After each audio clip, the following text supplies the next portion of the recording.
أغلقت أبواب الملوك የንጉሶች በር ቢዘጋም لو أوصدت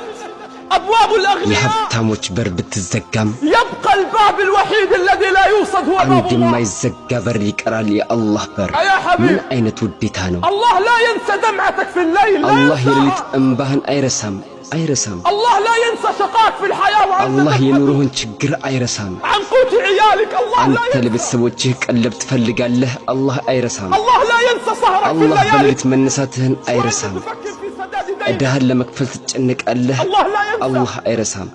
الناس تنسى ሰዎች ይረሳሉ قد تنام مهموم ደክሞህ ትተኛለህ وجارك لا يعرف من أنت ولا يعرف بماذا تفكر لكن ጎረቤቶችህ الله ማን يعرف እንደሆንክ ምን እንደምታስብ አያውቁም ነገር ግን አላህ ያውቃል ولكن الله ነገር يعرف ግን አላህ ያውቃል ينام الظالمون በዳዮች ይተኛሉ ينام الأغنياء ሀብታሞች ይተኛሉ ينام السارقون في ሌባዎችም ይተኛሉ ደስ ይያላቸው وأنت تنام على ضيق አንተ وعلى ግን ضجر በጭንቀት ትተኛለህ እየከፋ لكن من الذي ነገር يرى ግን ማን ነው የሚያየው ومن الذي ማን يعلم ነው የሚያውቀው إنه الله አላህ ነው والله سبحانه وتعالى አላህ سيجيب Subhanahu Wa Ta'ala ይመልስልሃል سيعطيك ይሰጣል سيدهشك بالعطاء በመስጠት ያስገርምሃል الله معك አላህ ካንተ ጋር ነው الله معك አላህ ካንተ ጋር ነው الله معك فلا አላህ تحزن ካንተ ጋር ነው አትዘን شعارك لا تحزن ልፈክርህ አትዘን لا تحزن إن الله አትዘን معنا አላህ ከኛ ጋር ነው عليك أن تعلم أن الله ما خلق الحزن ልታውቀው إلا ይገባል لأجل አላህ መከፋትን አልፈጠረም ለማስደሰት ቢሆን እንጂ ما غاية خلق الحزن أن መከፋት يأتي ለምን الفرح ተፈጠረ